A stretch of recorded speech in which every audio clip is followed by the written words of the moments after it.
1월 12일 수요일 새벽 예배입니다. 오늘 하나님께서 저희에게 주신 하나님의 말씀은 요한복음 4장 15절부터 26절까지의 말씀입니다.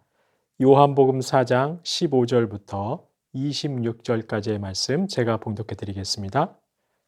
여자가 이르되 주여 그런 물을 내게 주사 목 마르지도 않고 또 여기 물 기르러 오지도 않게 하옵소서. 이르시되 가서 내 남편을 불러오라.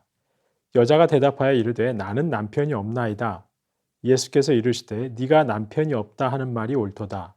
너에게 남편 5이 있었고 지금 있는 자도 내 남편이 아니니 내 말이 참되도다. 여자가 이르되 주여 내가 보니 선지자로소이다. 우리 조상들은 이 산에서 예배하였는데 당신들의 말은 예배할 곳이 예루살렘에 있다 하더이다. 예수께서 이르시되 여자여 내 말을 믿으라. 이 산에서도 말고 예루살렘에서도 말고 너희가 아버지께 예배할 때가 이르리라. 너희는 알지 못하는 것을 예배하고 우리는 아는 것을 예배하노니 이는 구원이 유대인에게서 남이라. 아버지께 참되게 예배하는 자들은 영과 진리로 예배할 때가 오나니 곧 이때라. 아버지께서는 자기에게 이렇게 예배하는 자들을 찾으시느니라. 하나님은 영이시니 예배하는 자가 영과 진리로 예배할지니라. 여자가 이르되 메시아 곧 그리스도라 하는 이가 오실 줄을 내가 아노니 그가 오시면 모든 것을 우리에게 알려주시리이다. 예수께서 이르시되 네가 말하는 내가 그라 하시니라. 아멘. 요한복음은 요한복음 20장 31절 말씀에서 요한복음을 기록한 목적에 대해 분명히 밝히고 있습니다. 요한복음 20장 31절 말씀입니다. 오직 이것을 기록함은 너희로 예수께서 하나님의 아들 그리스도이심을 믿게 하려 함이요 또 너희로 믿고 그 이름을 힘입어 생명을 얻게 하려 함이니라. 요한복음의 기록 목적은 바로 요한복음을 읽는 이들이 예수님을 하나님의 아들 그리스도로 믿게 하려 함입니다. 그 이름을 믿음으로 생명, 즉 영생을 얻게 하려 함입니다. 요한복음은 예수님이 어떤 분이시고 예수님께서 어떤 사역을 하셨는지를 기록합니다. 그것을 읽는 이들이 예수님을 그리스도로 믿게 하려 하는 분명한 목적을 가지고 기록합니다. 따라서 요한복음은 복음서 첫 시작부터 예수님이 어떤 분이신지 이야기합니다. 어떻게 이야기하고 있습니까? 먼저 예수님은 태초에 계신 말씀이라고 합니다. 그 말씀이 곧 하나님이십니다. 그 말씀이 육신이 되어 우리 가운데 거하십니다. 그를 영접하는 자, 곧 그 이름을 믿는 자들에게는 하나님의 자녀가 되는 권세를 주십니다. 말씀이 육신이 되어 오신 예수님께서 첫 이적을 행하셨습니다. 바로 가나의 혼인 잔치에서 물을 포도주로 바꾸신 것입니다. 잔치에서 가장 중요한 포도주가 떨어졌는데 물로 포도주를 만드신 것이죠. 잔치가 중도에 파하지 않고 배부름과 만족과 풍요가 가득한 잔치 되게 하셨던 것입니다. 사실 구약 성경에서부터 잔치란 하나님의 구원을 상징하는 것이었습니다. 가령 시편 23편에서 말씀하시는 것처럼 주께서 내 원수의 목전에서 내게 상을 차려, 즉 잔치상을 차려 내 잔이 넘치나이다. 바로 잔치는 하나님의 구원을 상징하는 것이었습니다. 그 하나님의 구원 잔치에 포도주가 떨어졌습니다. 잔치가 위기에 처한 것이죠. 그때 유대인들의 정결 규례에 사용하는 항아리로는 이 문제가 해결되지 않습니다.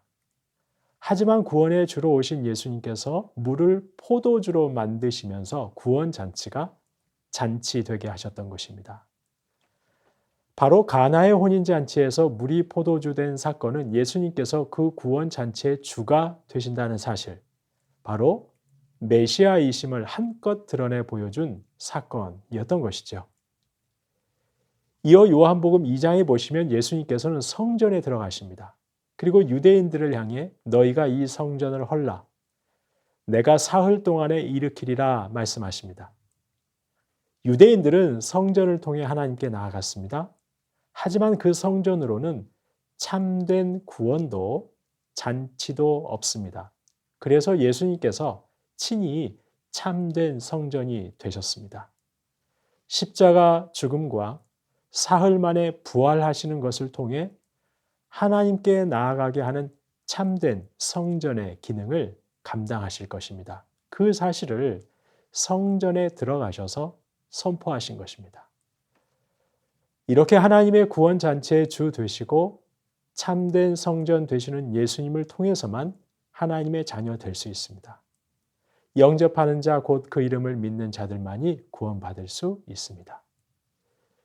유대교의 지도자라 할지라도 예외일 수 없습니다. 니고데모 같은 경우 그는 유대인의 선생입니다. 관원입니다. 경건한 바리새인입니다. 하지만 그의 명예와 그런 경건한 노력이 그를 구원하지 못합니다. 유대교의 자랑인 그 역시 다른 것으로 구원받지 못합니다. 그 역시 예수님을 믿어야만 영생에 이를 수 있습니다. 그리고 바로 오늘 본문에 등장하는 사마리아 여인 역시 마찬가지입니다. 사마리아 여인은 비천한 사람의 대명사입니다. 예수님께서 그녀에게 말씀하십니다. 오늘 본문 18절 말씀에서 너에게 남편 5이 있었다고 합니다. 성도님 여러분, 예수님 당시 여인의 권리는 형편없었습니다. 결혼의 주도권은 남자에게 있었습니다. 이혼 선택의 주도권도 남자에게 있었습니다. 여인에게는 결혼과 이혼에 대한 권리가 거의 없었습니다.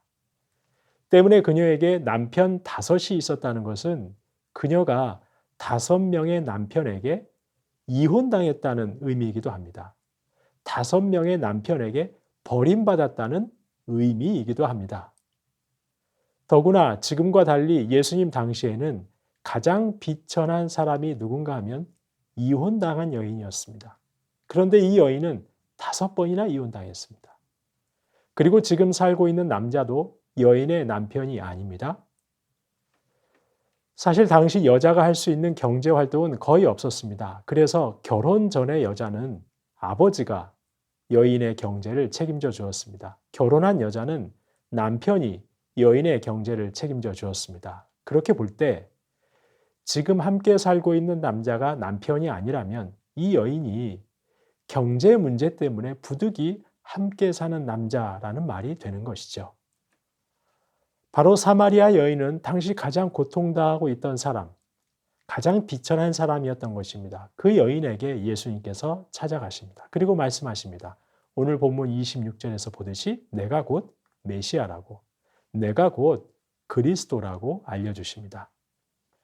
니고데모와 같은 경건한 유대인도 유대인들이 경멸하는 사마리아인, 그 중에서도 가장 비천한 사마리아 여인도 예수님을 믿어야만, 예수님만 믿으면 천국 잔치의 백성 될 수 있습니다. 바로 이 사실을 요한복음 4장은 말씀하고 있는 것입니다.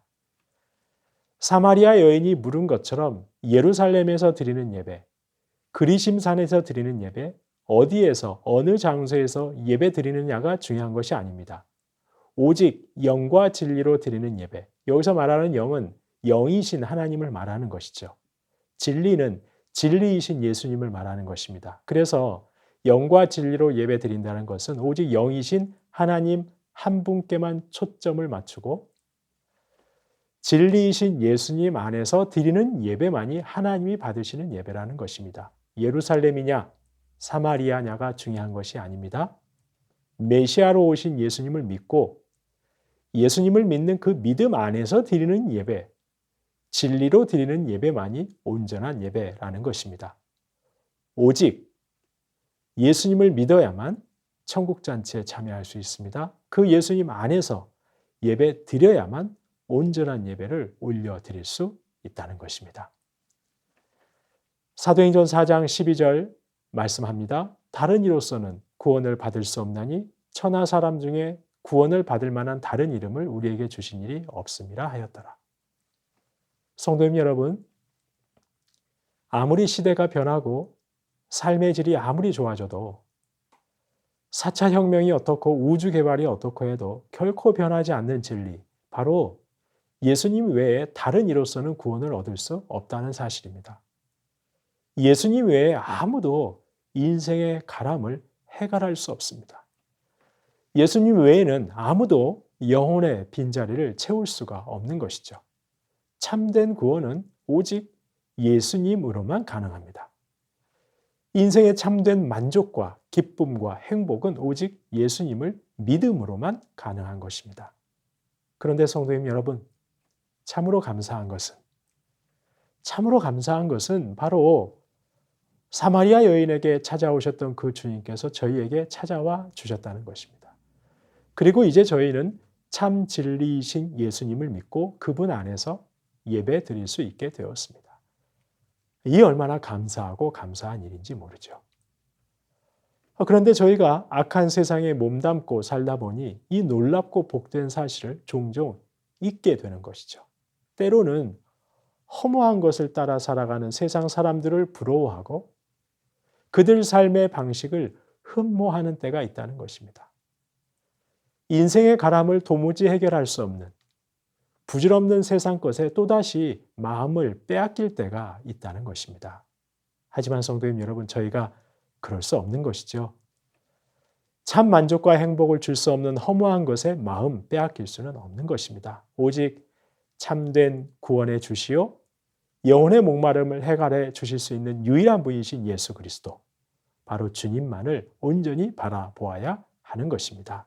성도님 여러분, 저와 여러분이 구원의 주 되시는 주님만을 붙드셔서 주님으로 인한 만족과 기쁨과 감사가 늘 충만하게 넘치시기를 소망합니다. 오직 한 분이신 하나님께만 저희의 시선을 고정하고 진리이신 예수 그리스도 안에서 참된 예배를 올려드리는 저희의 모든 일상이 되실 수 있기를 소망합니다. 더 나아가 이 구원의 주로 인한 기쁨과 복됨을 세상에 전하고 세상을 주님께로 인도하는 일에 더 기도하고 더 헌신하실 수 있기를 주님의 이름으로 축원합니다. 주신 말씀 기억하며 기도하겠습니다. 하나님, 부질없는 세상의 것에 마음 빼앗기지 않고 하나님 구원 잔치의 주가 되시고 참된 구주가 되시는 주님만을 바라보게 하옵소서.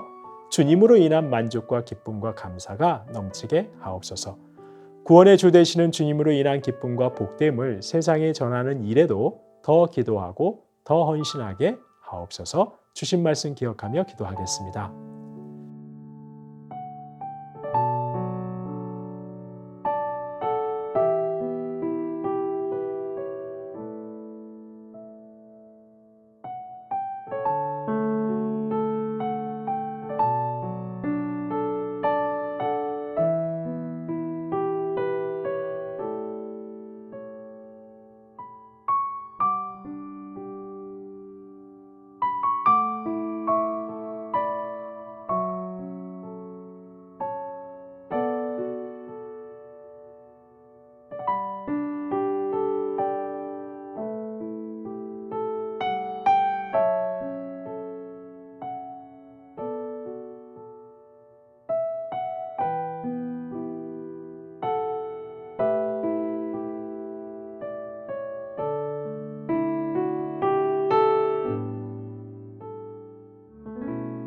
나라와 열방을 위해서 기도하겠습니다.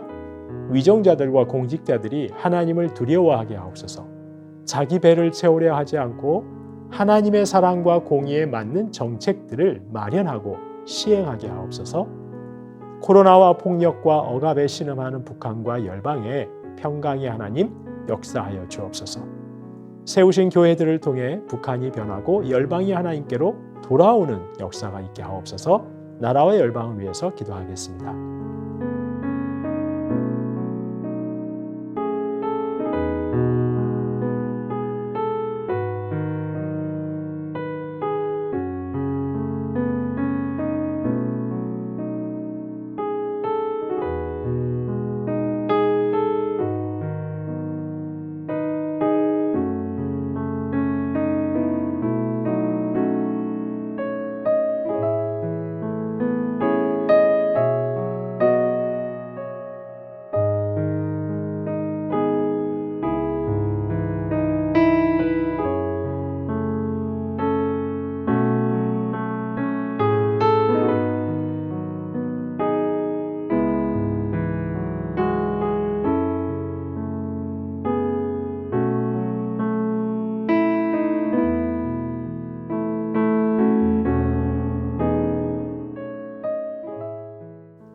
교회를 위해서 기도하겠습니다. 2022년 하나님께서 주시는 회복이 넘치는 교회 되게 하옵소서. 하나님께서 주시는 회복을 통해 하나님의 사랑과 주님의 복음이 광주와 열방에 흘러가는 역사가 있게 하옵소서. 질병으로 고통 중에 계신 분들 회복시켜 주옵소서. 마음이 상하고 지쳐있는 분들을 회복시켜 주옵소서. 영적인 침체에 빠진 분들을 다시 일으켜 세워 주옵소서. 교회를 위해서 합심해서 기도하겠습니다.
마지막으로 선교사님과 환우분들 위해서 기도합니다. 오늘 수요일은 아이국의 오세날 강법의 선교사님입니다.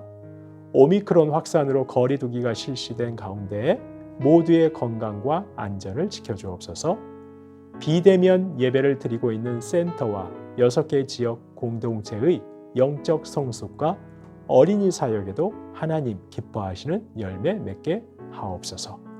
추명우 성도님, 추승민 형제, 김민혁 형제님, 김민혜 집사님, 최혁기 성도님, 이길태 집사님, 김평수 집사님, 김영자 권사님, 김찬준 집사님, 정순금 권사님, 김봉남 권사님, 조금열 집사님, 김광순 집사님, 박문천 집사님, 정성애 집사님의 어머님에게도 치유와 회복의 은총을 베풀어 달라고 마지막으로 선교사님과 환우분들 위해서 함께 기도하시고 개인 기도하시겠습니다.